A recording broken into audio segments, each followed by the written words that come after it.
So public comments ఒకసారి చూద్దాం. చంపడం మహానేరం, చావటం మహామహానేరం. సాకులు చెప్పిన వీడియోలా ఉన్నది. ఎవడు ఏదో ఎట్లాగో చచ్చిపోవడం తప్పదనే ఉద్దేశంతో వాడు ఒక వీడియో చేసుకుంటూ పోయిండు. జెన్కోని ప్రైవేటు చేద్దాం అనుకుంటున్నారు. వైటీపీఎస్ వేకెన్సీస్ ఉన్న ఫైల్ని పక్కన పెట్టిన మినిస్టర్. ఎందుకో అంత ఇంట్రెస్ట్. ఓకే, ఫోకస్ చేద్దాం దీని మీద కూడా. ఏందో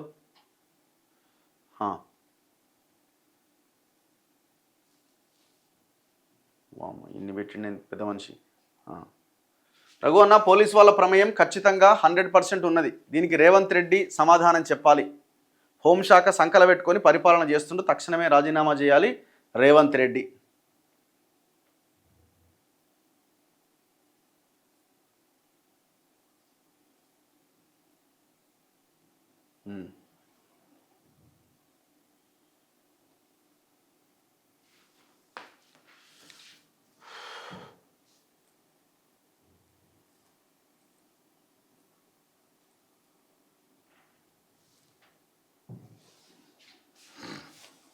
ప్రైవేట్ హాస్పిటల్స్ దందా గురించి మాట్లాడుతూనే ఉన్నాం.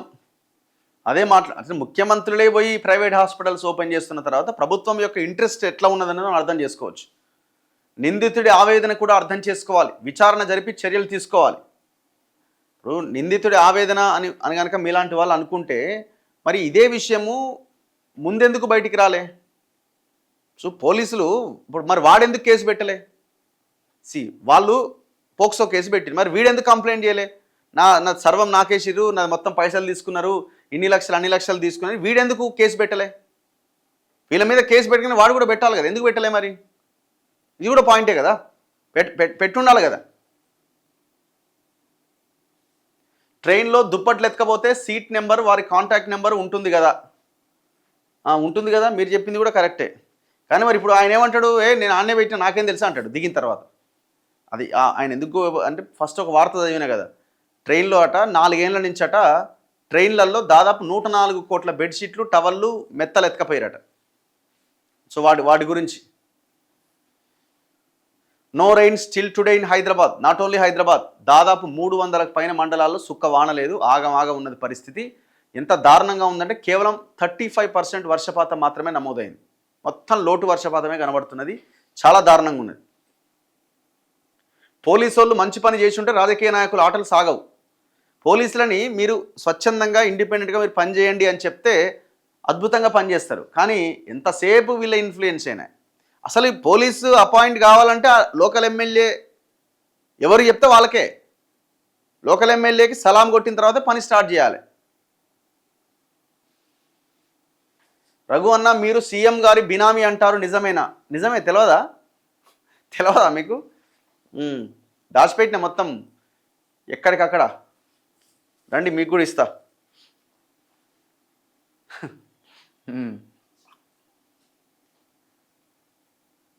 అన్న, ఏబీవీ హాస్పిటల్ షాద్ నగర్ గురించి వీడియో చేయండి.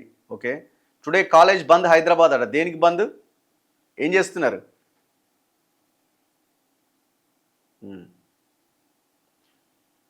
రైతు ఆశీర్వాద సభలో మన ముఖ్యమంత్రి గారు నిరుద్యోగుల పైన నోరు జారి ఒక మాట అన్నాడట. దాని గురించి మాట్లాడండి. ఎండ్రిన్ అని ఏమో అన్నాడు. ఆయన ఏదేదో అంటాడు. ఆయన మాటలు ఇలా పట్టించుకుంటాడో లేకుండా పోయాడు.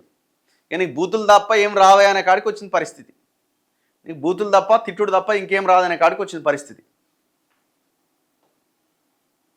పోలీసులు అన్ని దాంట్లలో వేలు పెడుతున్నారు. సివిల్ దాంట్లో చిల్లర పంచాయతీల్లో వాళ్ళకి ఏం పని?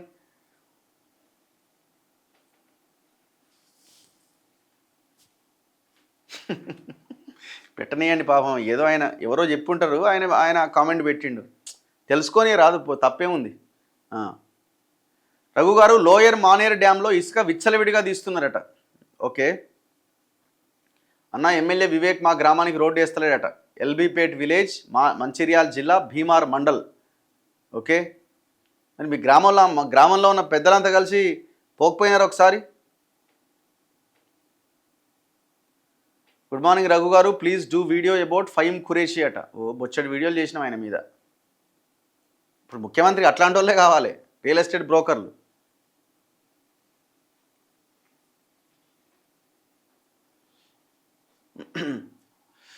సింగూరు డ్యాం దిగువ కాలువల పేరుతో మంత్రి దామోదర్ వేల కోట్లు వెనకేసుకుంటున్నాడు. పనులు అత్తనరకన సాగుతున్నాయట, రైతులు ఇబ్బంది పడుతున్నారట. సీతక్క ఇసుక దందా బాగానే సాగుతుందట. No other leaders giving counter to BRS. అసలు బీఆర్ఎస్ కాంగ్రెస్ ఏం లేదు ఇక్కడ, అంతా ఒకే దగ్గర కూర్చొని పనిచేస్తున్నారు వాళ్ళు. ఈ ప్రెస్ మీట్లు ఇవన్నీ కూడా వాళ్ళ వాళ్ళ రాజకీయ ఉనికి కోసం మళ్ళీ ఆ ప్రయత్నం అది జరుగుతూనే ఉంటుంది. అవి సపరేటు. ఈ సాయంత్రం 5 తర్వాత కూర్చొని డీల్ చేసుకుంటే అది సపరేట్. నువ్వు చెప్పిన ఫహీం ఖురేషి సంతోష్ ఉన్నాడు కదా, కేసీఆర్ దగ్గర ఉండే సంతు, ఈ సంతు కేసుతోనే ఫస్ట్ కాంప్రమైజ్. టానిక్ కేసు ఉందా వైన్ షాప్లది, మరి అదేమైంది ఇప్పటిదాకా ఎవరన్నా అడుగుతున్నారా? ఇప్పుడు టానిక్ కేసు బీజేపీ అడుగుతుందా? మరి టానిక్ కేసు ఏమైందా? మరి రేవంత్ రెడ్డి నువ్వు ఏదో హడావుడి చేస్తావని అడుగుతుందా? వాడు జిఎస్టీ, అసలు వైన్ షాప్ల జిఎస్టీ అనేది ఉంటుందా? ఉండనే ఉండదు. ఆ జిఎస్టీ పేరుతోనే డబ్బులు వసూలు చేసినారు. అపరిమితమైన సమయం వాళ్ళకి పర్మిషన్ ఇచ్చారు. అన్ని షాపులు, అన్ని వైన్ షాప్ 11 గంటలకు బంద్ అయితే వాంది 12 గంటలకు బంద్ అవుతుంది. 60 కోట్ల రూపాయల అక్రమాలు జరిగిన లెక్కలు తేల్చిన తర్వాత 60 కోట్లు ఇస్తే సైలెంట్ అయిపోయిండు. ఫస్ట్ డీల్ అదే. బీఆర్ఎస్ గవర్నమెంట్ పోయి రేవంత్ రెడ్డి గవర్నమెంట్ వచ్చిన తర్వాత కేసీఆర్ ఫ్యామిలీతో ఫస్ట్ చేసుకున్న డీలు టానిక్ కేసే. ఇప్పుడు ఈ సంతోష్ ఫహీం ఖురేషి ఒకటే దగ్గర ఉంటారు అనుకుంటా నాకు తెలిసి. గింత దుర్మార్గులు మీరు. వీళ్ళు తెలంగాణ కోసం, తెలంగాణ ప్రజల కోసం మళ్ళీ పొద్దున్న లేస్తే నీ షీర్తా, చింతగడతా, పేగులు తీసి మెడలు వేసుకుంటా, ఇంకేదేదో రకరకాల మాటలు ఉండే కదా, నాకు వస్తలేవు అవన్నీ. రక్తం జల్తా, ఎందుకు ఈ డ్రామాలన్నీ? టానిక్ కేసు ఏమైందో ముఖ్యమంత్రిని చెప్పమానండి. టానిక్ కేసు ఏమైంది? 60 కోట్లకు డీల్ ఓకే అయిందా కాలేదా? తీసుకున్నారా లేదా?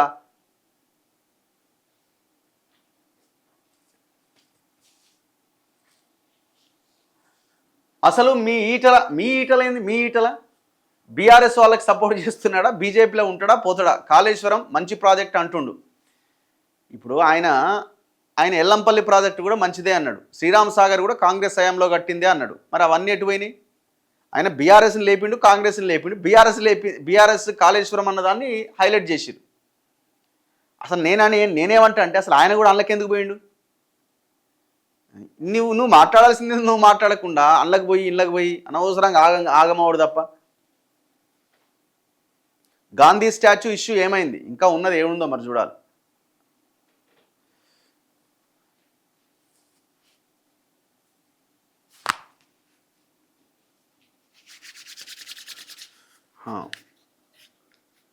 రఘు గారు, ఈటల రాజేందర్ కాళేశ్వరం ప్రాజెక్టు చాలా మంచిగా కట్టారు, మంచి ప్రాజెక్ట్ అంటున్నాడు. వారికి ఏమన్నా పిచ్చా?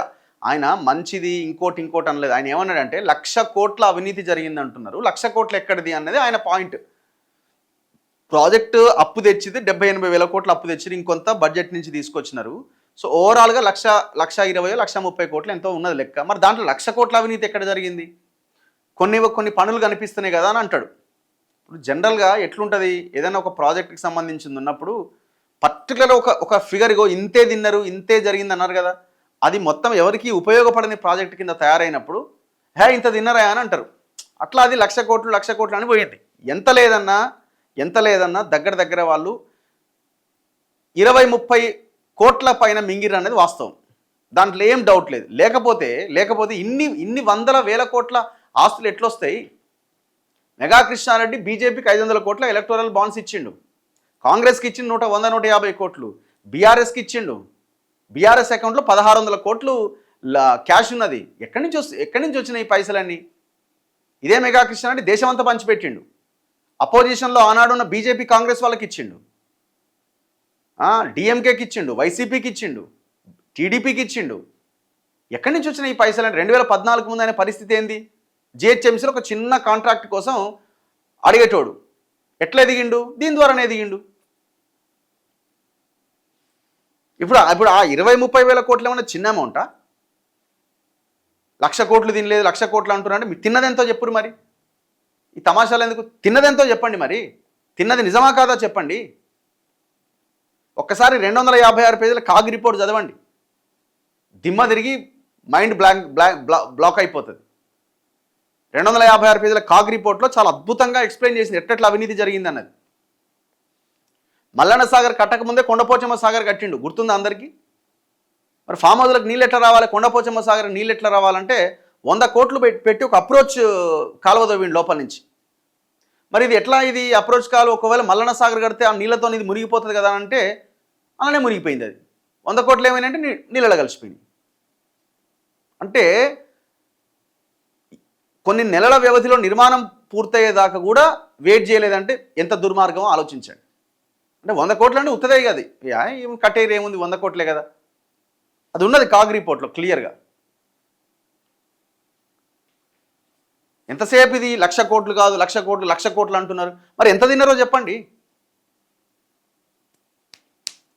ఇప్పుడు గవర్నమెంట్ అండ్ కేంద్రంలో ఉన్న బీజేపీ వీళ్ళు ఏమి కాళేశ్వరం మీద తేల్చారు. ఇది అంతా ఆల్రెడీ కాంప్రమైజ్డ్ కేసు ఇది. ఎందుకంటే మధ్యలో మెగా కృష్ణారెడ్డి ఉన్నాడు. ఇప్పుడు ఈ కన్నెపల్లి పంప్ హౌస్ నుంచి నీళ్ళు ఎందుకు ఎత్తిపోయారు? అమ్మ రౌండ్ టేబుల్ మీద రౌండ్ టేబుల్, మీటింగ్ల మీద మీటింగ్లు పెడుతున్నారు. నేనేమంటున్నా క్లియర్గా, నేషనల్ డ్యామ్ సేఫ్టీ అథారిటీ ఇచ్చిన రిపోర్టే ఇప్పుడు ప్రతిబంధకంగా మారింది. మరి అదే నేషనల్ డ్యామ్ సేఫ్టీ అథారిటీ దగ్గరికి వెళ్ళండి కదా అందరు కలిసి, ముఖ్యమంత్రి, అపోజిషన్ లీడరు, కేంద్రం వాళ్ళదే ఉన్నది, ఈటెల రాజేందర్, మీరు కూడా ఎత్తండి అంటున్నా కదా, మీరు వెళ్ళి అడగండి కదా.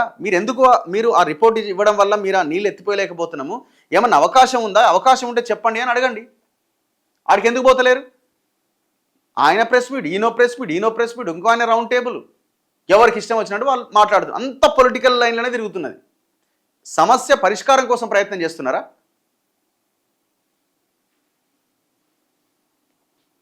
మునుగోడులో బెల్ట్ షాపులకి పర్మిషన్ లేదు అంటున్నారు, కానీ విచ్చలవిడిగా అమ్ముతున్నారు. అన్నా మీకు రాజగోపాల్ రెడ్డి పరిచయం కదా, కొంచెం సీరియస్గా తీసుకోండి చెప్పండి అన్న. పరిచయం అంటే ఏంది? అందరు పరిచయమే నాకు. ఆయన సపరేట్గా పరిచయం ఏముంది చెప్పండి. ఎక్కడెక్కడ బెల్ట్ షాపులు ఉన్నాయో మరి మీ ఎమ్మెల్యేకి మెసేజ్ పెట్టండి కదా. మొత్తం ఏమి లేకుండా చేసినా అంటుండు కదా.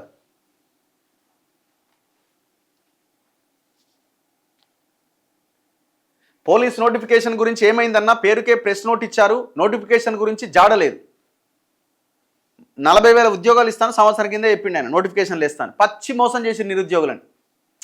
వాళ్ళకి ఏం అడ్వాంటేజ్ అయిందంటే ఆ స్థాయిలో నిరుద్యోగ అంశం మీద పోరాటాలు జరుగుతలేవు. అంటే ముఖ్యమంత్రిని కదిలించే స్థాయిలో రాజకీయంగా ఇబ్బంది పెట్టేటువంటి పోరాటాలు జరుగుతలేవు. ఆ పోరాటాలు జరిగినప్పుడు ఈ దొంగలు దిగొస్తారు. ఉప్పల్ రోడ్డు డైవర్షన్ ఎప్పుడు అవుతుందో, ఎప్పుడైతుందో ఇక చూడాలి. మరి ఇప్పటికీ 2-3 నెలలు అయినట్టుంది కదా. దారుణంగా ఉన్నది అక్కడ పరిస్థితి.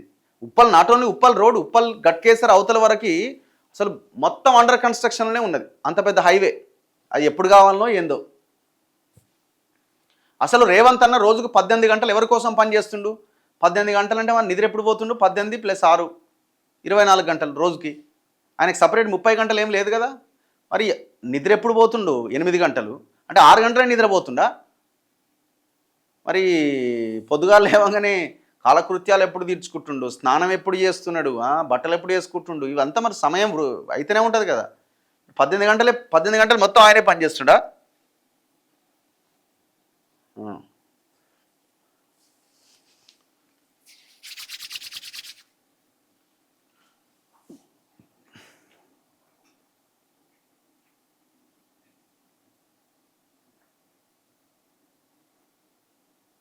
డ్యామ్ సేఫ్టీ దగ్గరికి ఏదో ఒక పార్టీ వాళ్ళు వెళ్ళి మాట్లాడొచ్చు కదా, మాట్లాడరు. ఈడ ప్రెస్ మీట్లు పెడతారు. గవర్నమెంట్ మీద ఒత్తిడి తీసుకురండి. మీరు రేవంత్ రెడ్డి తక్షణమే ఎన్డీఎస్ఏకి లెటర్ రాయని ప్రతిపక్షాలు డిమాండ్ చేయొచ్చుగా, అడుగుతలేరు ఎవరు.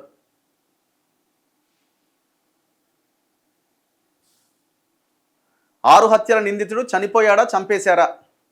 పోలీసులు అయితే చనిపోయిండనే అంటున్నారు. మరి మొన్న ఒక వ్యక్తి సెల్ఫీ వీడియో తీసి ఆయన ఆల్రెడీ అరెస్ట్, పోలీసులు తీసుకుపోయారు బండి మీద అని ఒక ఆయన చెప్పిండు. అది మనం క్లారిటీగా ఏం చెప్పలేం, మనకు తెలియని విషయం అది.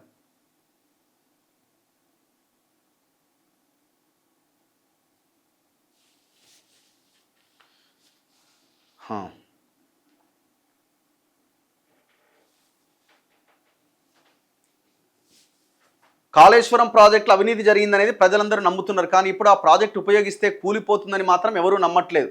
అందుకే వెంటనే ఉపయోగించుకుని రైతులకు నీళ్ళు ఇవ్వాలి. ఇప్పుడు డిసైడ్ చేయాల్సింది మీరో నేనో పొలిటికల్ లీడర్లో కాదు. రేవంత్ రెడ్డి ఏమి ఇంజనీర్ కాదు, ఈటెల రాజేందర్ ఇంజనీర్ కాదు, కేటీఆర్ హరీష్ రావులు ఏమి ఇంజనీర్లు కాదు. అధికారులు ఎవరైతే ఇంజనీర్స్ ఉన్నారో, ఎక్స్పర్ట్స్ ఉన్నారో వాళ్ళు తేల్చాలి. అసలు ఇంతవరకు ఆడ పోయి చూసినోడు లేడు, చెప్పేటోడు లేడు. కొంతమంది ఎక్స్పర్ట్స్ ఏమంటారంటే నెమ్మదిగా ఒక్కొక్క టీఎంసీ 2 టీఎంసీలు వాడుకోవడానికి అవకాశం ఉంటుంది అన్నది కొంతమంది చెప్తున్నారు. ఇప్పుడు నేషనల్ డ్యామ్ సేఫ్టీ అథారిటీ ఒక రిపోర్ట్ ఇచ్చిన తర్వాత దాన్ని కాదని కనుక వీళ్ళు ముందుకెళ్తే వీళ్ళ మీద కేసులు పెట్టిన ఆశ్చర్యం లేదు.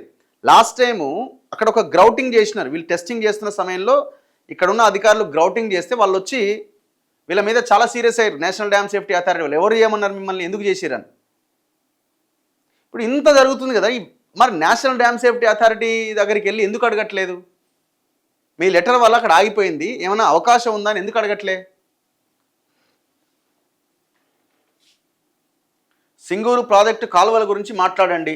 Okay, good morning Raghu garu and team from Houston Texas అట. Thank you brother. అన్న నమస్తే. బకాసురుడు పోయిండు, భస్మాసురుడు వచ్చిండు. తెలంగాణను ఎవరు ఆగం చేయనక్కర్లేదు, మన పాలకులే నాశనం చేస్తారు, అంతే కదా అన్న. చేనేత ప్రజలకు చేసిన వాగ్దానాలు ఏమైనాయి? ఇప్పుడు చేనేత సహకార సంఘాలకి ఎలక్షన్స్ అయిపోయినాయి, కొత్త పాలక మండళ్ళు వచ్చినాయి. మొత్తానికి 14 ఏళ్ల తర్వాత ఎలక్షన్లు పెట్టిరయ్యా. కానీ ఇప్పుడు గెలిచిన అధ్యక్షుడు, ఆ మెంబర్లు, డైరెక్టర్ల మెంబర్లు మొత్తం 9 మందే ఉంటారు కదా, 9 మంది పోటీ చేస్తారు. అందులో ఒకరు మెజారిటీ సభ్యులు ఒక అధ్యక్షుడిని ఎన్నుకుంటారు. ఇప్పుడు ఆ డోర్ తాళం తీయాలిగా, ఆ సంఘానికి వేసిన తాళం తీసి వీళ్ళే దులుపుకొని వీళ్ళే చేసుకోవాల్సిన పరిస్థితి. ఎందుకంటే రూపాయి లేదు. అందుకే గవర్నమెంట్ ఎలక్షన్లు పెట్టి మంచి పని చేసింది, ఫస్ట్ పాయింట్. రెండోది, తక్షణమే ఆ చేనేత సహకార సంఘాలను ఆదుకోవడానికి మీరు వెంటనే డబ్బులు రిలీజ్ చేయండి, వాటిని ఆదుకునే ప్రయత్నం చేయండి. సో ఇప్పుడు కేవలం ఎలక్షన్స్ పెట్టి ఏదో అక్కడున్న స్థానిక నాయకత్వానికి ఏదో పదవులు వచ్చేలాగా చేసి ఏదో గొప్ప విషయం చేసినామని కాదు. ఇది చాలా గొప్ప విషయమే, ఓకే, బాగానే ఉన్నది. ఎలక్షన్స్ పెట్టిరు, తక్షణమే వాటికి నిధులు విడుదల చేయండి. ఆ సంఘాలని వాటి మీద అవి నిలబడేలాగా ప్రయత్నం చేయండి. ఆ గ్రామాల్లో మగ్గాలు నేస్తున్న ఆ చేనేత కార్మికులు ఎవరైతే ఉన్నారో వాళ్ళు నేసిన బట్టని, నేసిన చీరలను ఆ సంఘంలో పెట్టి రొటేట్ చేసేలాగా చేయండి. ఆ ఉత్పత్తుల యొక్క ఎగుమతులు పెంచే ప్రయత్నం చేయండి.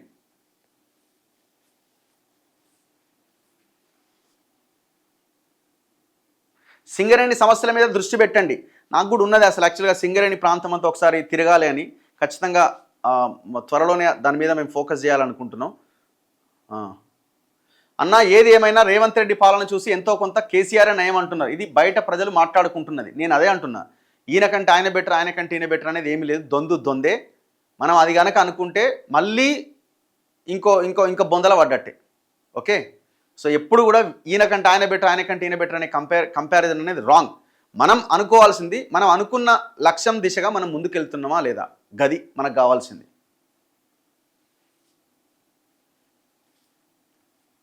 అన్న దేవరకద్ర నియోజకవర్గం అప్పంపల్లికి చెందిన అతను భూమి విషయంలో మీ దగ్గరకు వచ్చాడు, మీరు జిఎంఆర్కి ఫోన్ చేశారు, అది ఏమైందన్నా కొంచెం చెప్పండి.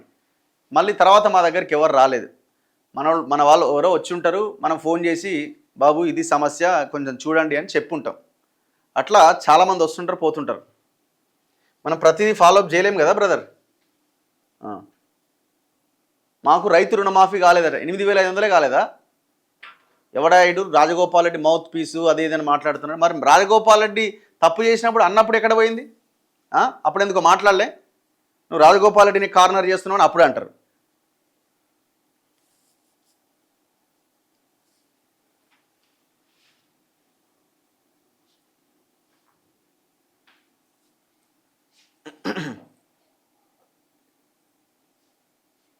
చలో అన్న, మాది ఆంధ్ర, మీ న్యూస్ చాలా బాగుంటుంది. నల్గొండ సభకి రాలేదు అని కాల్ చేసి అడిగారు కదా, సమాచారం చెప్పలేరా అన్న? బెల్ట్ షాపుల గురించి సమాచారం చెప్పడం కాదు, అవసరమైతే బెల్ట్ షాపులు నడిస్తే మేమే వచ్చి వీడియోలు చేస్తాం.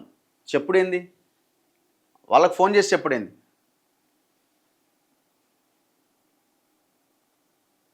అన్న మా సూర్యాపేటలో ఎర్లీ మార్నింగ్ నుంచే బెల్ట్ షాపులు నడిపిస్తున్నారు, దీని మీద యాక్షన్ ఏమి ఉండదా? వేల బెల్ట్ షాపులు ఉన్నాయి ప్రతి నియోజకవర్గంలో, ప్రతి జిల్లాలో, మండలంలో, గ్రామాల్లో కొన్ని వేల బెల్ట్ షాపులు ఉన్నాయి. తెలంగాణ సోయి ఉన్న వాళ్ళు పార్టీ ఎప్పుడు పెడతారని చూస్తున్నాం. మేము కూడా అదే చూస్తున్నాం, ఎవడన్నా వస్తాడా దరిదాపుల్లో, ఏమన్నా అవకాశం ఉందేమో అని. అంతకుమించి మనకు ఆప్షన్ లేదు. ఇక ఈ రాష్ట్రం బాగుపడాలంటే అదొకటే ఆప్షన్.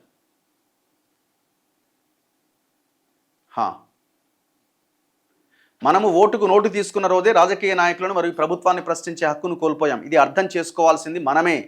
కరెక్ట్ మీరు చెప్పింది. సో మనం పైసలకి, కోట్ర సీసాకి అమ్ముడు పోయినంత కాలం మన జీవితాలు గిట్లనే ఉంటాయి. సోషల్ మీడియా వచ్చినాకనే నిజాలు చూపిస్తున్నారు. లేకుంటే ఛానళ్ళు కనుక ఇట్లే ఉంటే మన పరిస్థితి ఏంది? అంతే కదా. అంతే ఇక ప్రజాస్వామ్యం అనేది కూని అయిపోతుంది. వానలు లేక జనాలు రైతులు ఇబ్బంది పడుతున్నారు. రాజకీయ నాయకుల మధ్యలో రైతులు నలిగిపోతున్నారు.